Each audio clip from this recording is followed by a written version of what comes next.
Ağdamda əməkdar mədəniyyət işçisi Tarzən Fərhad Paşayevlə vida mərasimi keçirilib.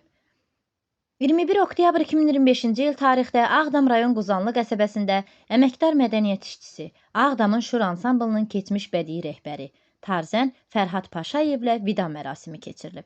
Mərasimdə mərhumun ailə üzvləri, rayon icra hakimiyyətinin başçısı Vaqif Həsənov, aparatın əməkdaşları, Yeni Azərbaycan Partiyası Ağdam rayon təşkilatının sədri Mansur Quliyev, hüquq mühafizə orqanlarının, idarə, müəssisə, təşkilatların rəhbərləri, din xadimləri və ictimaiyyət nümayəndələri iştirak etmişlər. Qeyd edək ki, Fərhad Paşayev 1942-ci ildə Ağdam şəhərində anadan olub. 1978-1993-cü illərdə Şur ansamblına rəhbərlik edib. 1988-ci ildə əməkdar mədəniyyət işçisi fəxri adı alıb. Allah rəhmət eləsin. Polad Rüstəmli, Şəbnəm Aslanlı, Ağdam xəbərləri.